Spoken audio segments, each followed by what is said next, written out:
A billionaire visits her son's grave and finds a homeless mother crying with a child. She was shocked to find out who they are. Hello friends, welcome to our story. Before we start, please like this video and subscribe. Also, tell us in the comments where are you watching from? New York, London, maybe Canada or Jamaica? We want to know. Veronica Hayes was 60 years old, but grief had made her look 70. She was one of the richest women in the entire state. She owned shopping malls, apartment buildings, and fancy restaurants all across the city. People called her the Steel Queen because nothing and nobody could make her change her mind once she decided something. But all her money couldn't buy back what she had lost 3 years ago, her son, her only child, Johnson.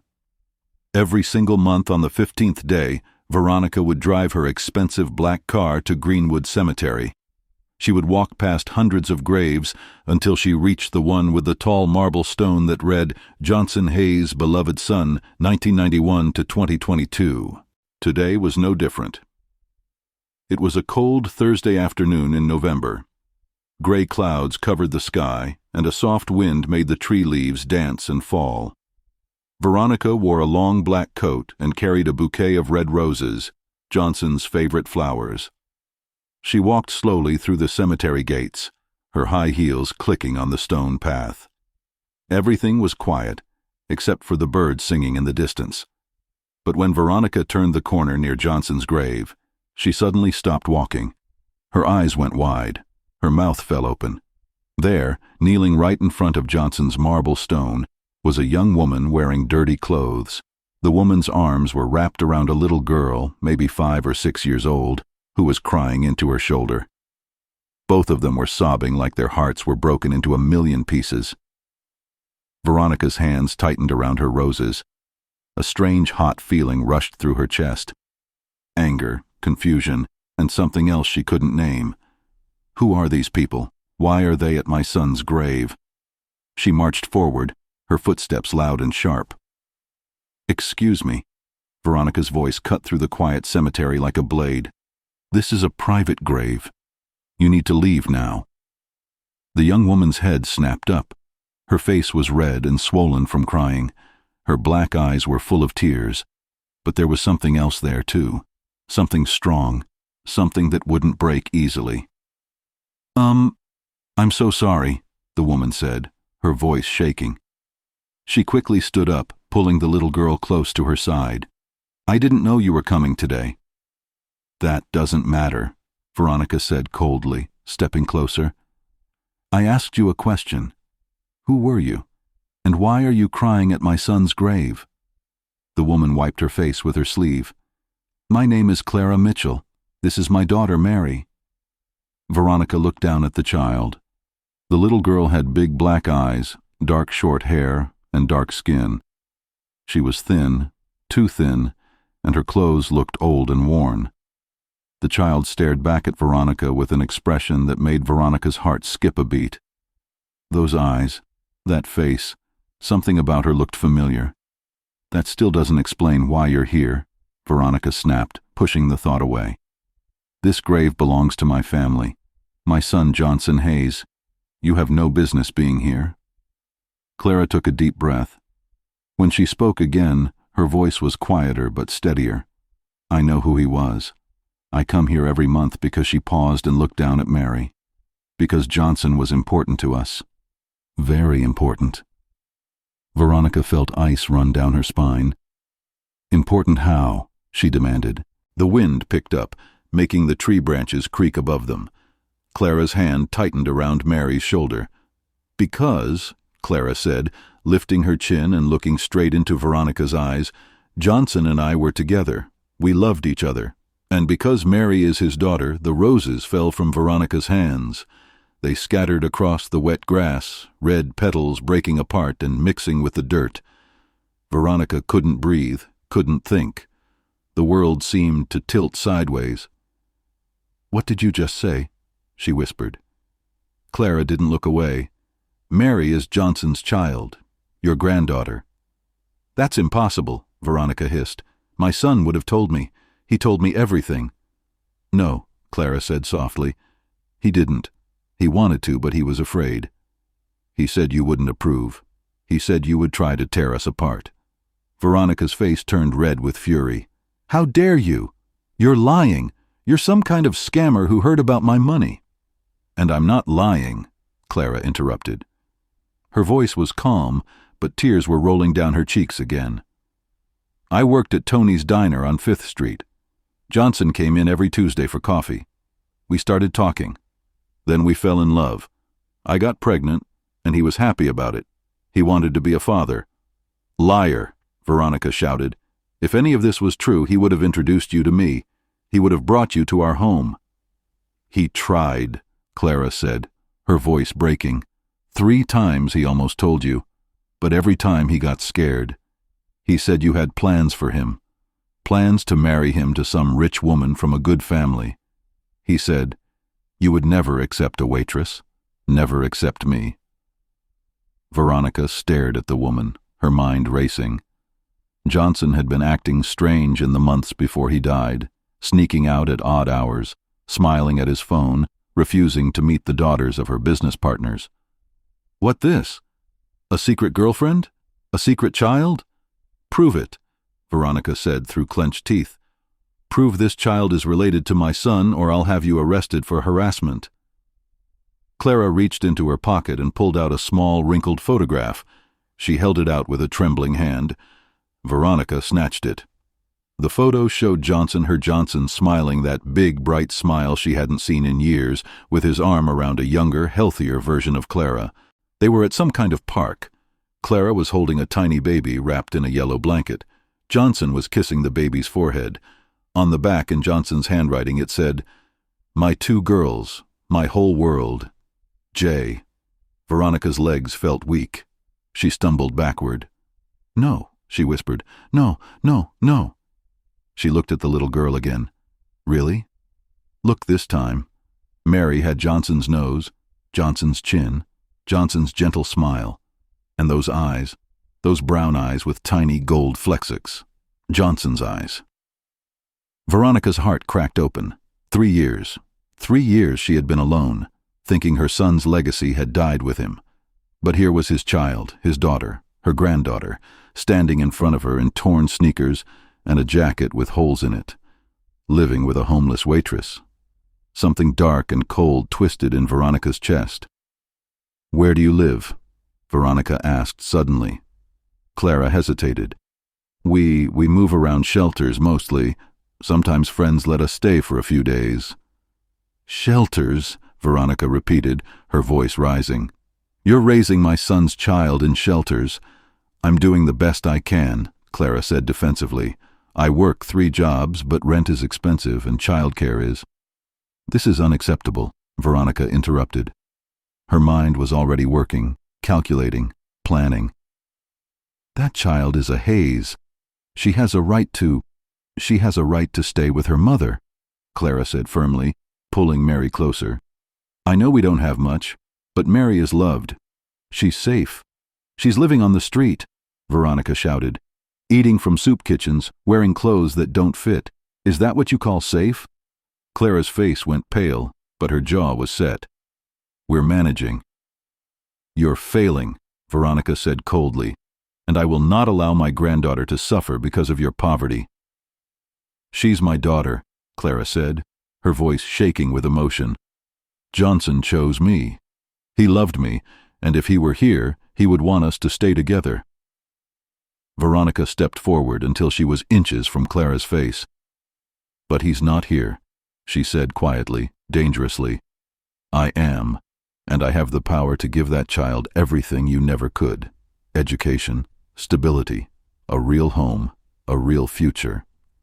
"She already has a future," Clara whispered with me.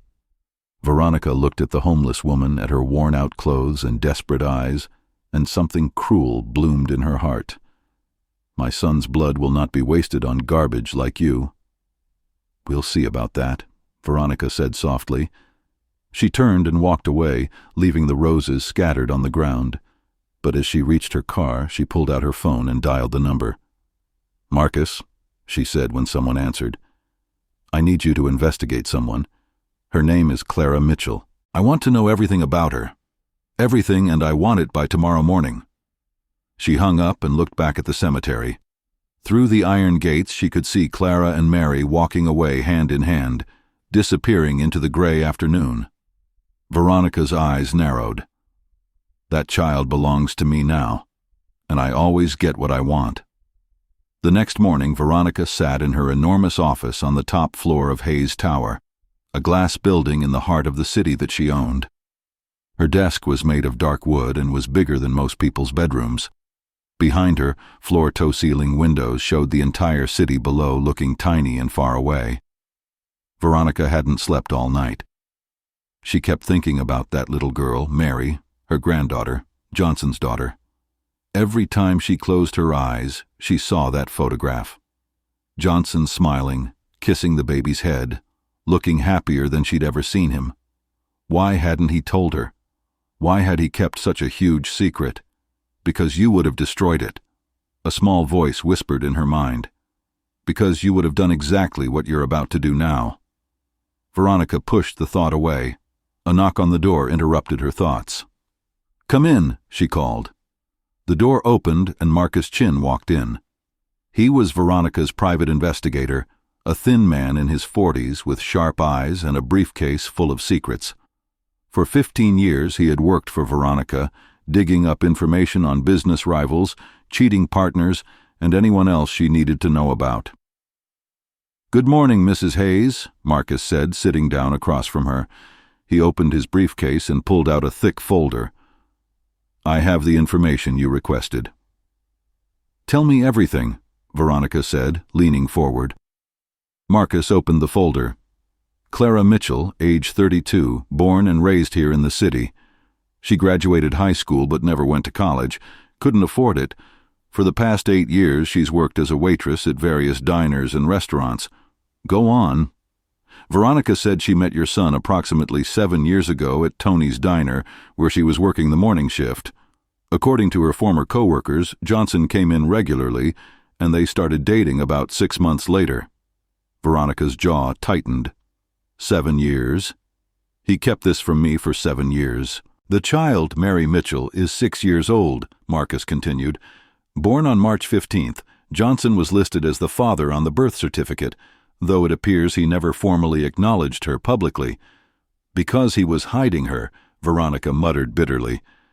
Marcus cleared his throat. After Johnson's death 3 years ago, Clara's situation deteriorated rapidly. She was evicted from her apartment 8 months later when she couldn't pay rent. Since then, she and the child have been moving between homeless shelters, staying with friends occasionally, and sleeping in her car when there's no other option. Veronica felt a strange twist in her stomach. She pushed it down. "What about her criminal record?" Veronica asked. Marcus flipped a page. "Clean. No arrests, no charges, not even a parking ticket. She's never been in trouble with the law." "What about drugs, alcohol?" "No evidence of substance abuse. Her former employers describe her as hard-working and reliable, though she's been let go from several jobs recently due to missing shifts, likely because of childcare issues." Veronica drummed her fingers on the desk, thinking, "What about the child, Mary? Is she in school?" "She was enrolled in public school last year, but has missed significant time due to their housing instability. According to school records, she's a bright student, but struggles with attendance." Veronica stood up and walked to the window, looking out at the city below. Somewhere down there, her granddaughter was living in a shelter, missing school, wearing hand-me-down clothes. Johnson's daughter, my blood, living like that. "I want DNA testing," Veronica said suddenly. "I need legal proof that child is Johnson's." Marcus nodded. "I anticipated that. I've already arranged for a testing facility. However, you'll need Clara's cooperation to test the child." "Then I'll get it," Veronica said coldly, "one way or another." 3 days later, Veronica returned to the cemetery. She knew Clara would be there. Marcus had been following her, and he'd reported that Clara came to Johnson's grave every Thursday afternoon when Mary was at a free after-school program at the community center. Sure enough, when Veronica arrived, she saw Clara kneeling by the grave, arranging a small bunch of wildflowers she must have picked from somewhere. Veronica walked up quietly, her shadow falling over Clara. Clara looked up startled. When she saw who it was, fear flashed across her face. "Mrs. Hayes," Clara said, standing quickly. I was just leaving." "Don't," Veronica said.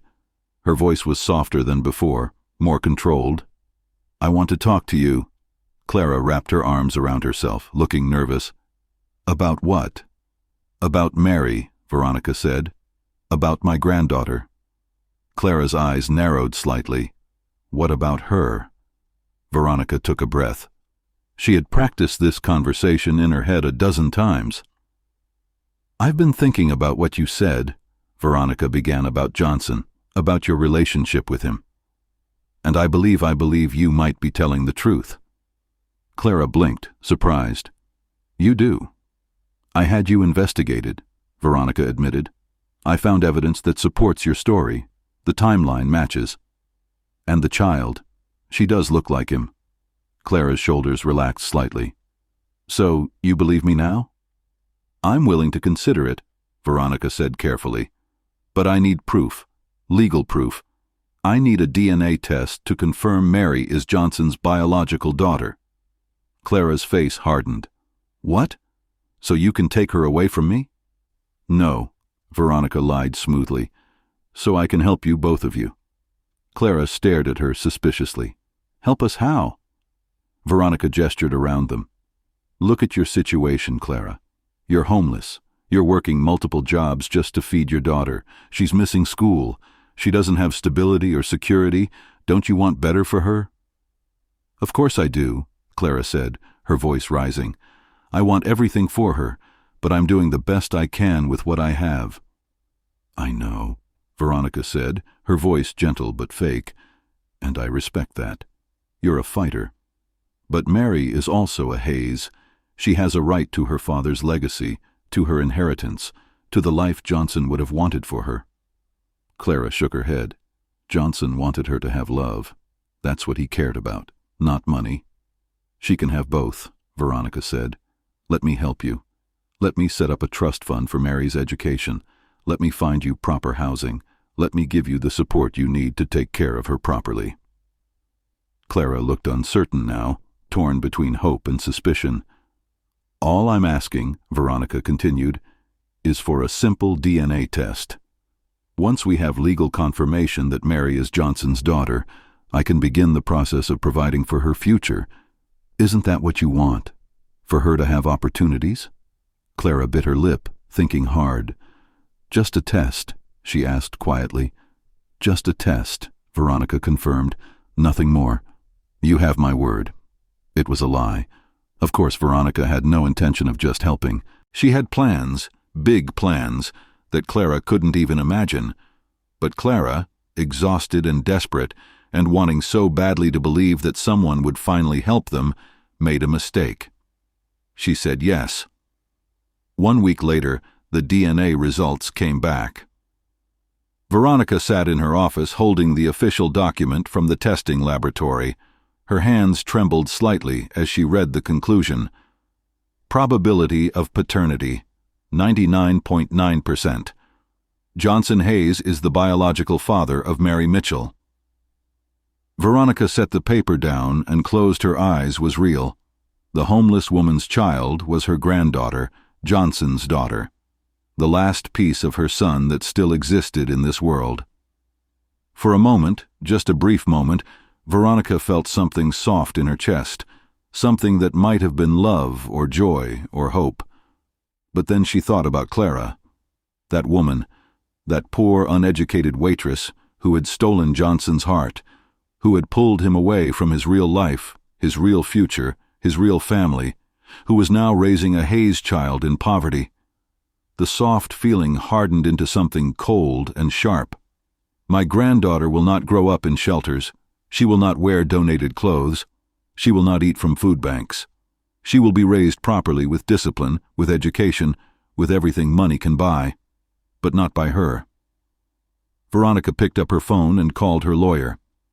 "Richard," she said when he answered, "I need you to prepare custody papers. I'm going to take custody of my granddaughter." There was a pause on the other end. "On what grounds, Mrs. Hayes?" Veronica smiled. but it wasn't a kind smile. On the grounds that the mother is unfit, homeless, unstable, unable to provide basic necessities that might be difficult to prove in court, Richard warned. Unless there's evidence of neglect or abuse. Then find evidence, Veronica said sharply. Or create it. I don't care how you do it. That child belongs with me, and I will not let some beggar woman stand in my way. Another pause. Mrs. Hayes, I have to advise you that what you're suggesting could be. I'm not asking for advice, Richard, Veronica interrupted. I'm giving you instructions. File the custody papers. We're going to war. She hung up the phone. Outside her window, the sun was setting, painting the sky in shades of orange and red. Veronica looked at the DNA report one more time. Had Mary's name printed in black ink. Johnson's daughter, my blood, my family, my and Veronica Hayes always got what she wanted, no matter what it cost, no matter who got hurt. 2 weeks passed. Claire noticed that things were getting strange. First, there was the social worker who showed up at the shelter where she and Mary were staying. The woman asked a lot of questions. Too many questions about where Mary slept, what she ate, how often she missed school, whether Clara ever left her alone. Clara answered honestly because she had nothing to hide. She loved her daughter. She took care of her the best she could. But the social worker wrote everything down in a little notebook, and her face stayed cold and blank the whole time. Then there was the manager at the diner where Clara worked. He called her into his office and said there had been complaints about her work. That customer said she was rude. That money had gone missing from the register during her shifts. Clara was shocked. She had never been rude to anyone, and she would never steal, not even a penny. But the manager didn't believe her. He said he had to let her go. Clara left the diner in tears, her last paycheck in her pocket, money that would only last them a few more days. Something was wrong. Very wrong. She felt like someone was watching her, following her, trying to destroy her life piece by piece. And then, one rainy Tuesday afternoon, she found out who. Clara was walking Mary home from school, or rather back to the shelter, when a police car pulled up beside them. 2 officers got out. Mary grabbed her mother's hand, frightened. "Clara Mitchell," one of the officers asked. Clara's heart started pounding. "Yes, what's wrong?" "You need to come with us, ma'am," the officer said. "You're under arrest." The world stopped spinning. "What?" Clara gasped. "Arrested for what?" "I didn't do anything." "You're being charged with theft," the second officer said, pulling out handcuffs. $500 was stolen from the diner where you worked. The manager filed a police report. "No," Clara cried. "That's not true. I never stole anything. This is a mistake." But the officers weren't listening. They turned her around and put the cold metal handcuffs on her wrists. Mary started screaming. "Don't take my mommy, please. She didn't do anything wrong." Clara looked down at her daughter, tears streaming down her face. "Mary, baby, listen to me. This is a mistake, okay? Mommy will fix this. I promise I'll be back soon." "Ma'am, we need to contact child services," one officer said. "The child can't be left alone." "No," Clara struggled against the handcuffs. "Please, she has nowhere to go. I'm all she has." "A social worker is already on the way," the officer said. Mary was sobbing now, clinging to her mother's leg. "Mommy, don't leave me. Please." Clara's heart was breaking into a million pieces. "I love you, baby. Remember that. I love you so much. I'll come back for you, I promise." The officers pulled Clara toward the police car. Mary tried to follow, but one of the officers gently held her back. As they drove away, Clara looked through the back window and saw her daughter standing on the sidewalk in the rain, crying and reaching out for her. It was the last time Clara would see Mary for 20 years.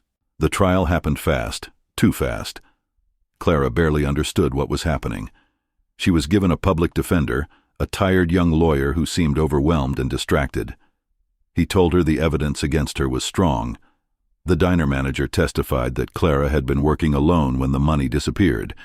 Security footage showed her near the register, and somehow, impossibly, the stolen $500 was found in Clara's bag, During a search of her belongings at the shelter, Clara kept saying she was innocent, that someone must have planted the money, that this was all a setup.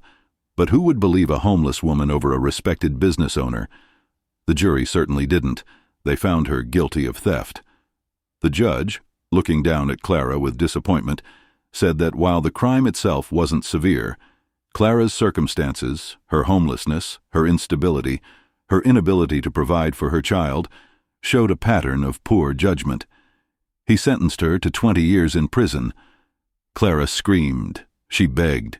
She cried that she had a daughter who needed her. But the judge's decision was final. As the guards led her away, Clara saw someone sitting in the back of the courtroom, Veronica Hayes. The old woman sat perfectly still, wearing an expensive black suit.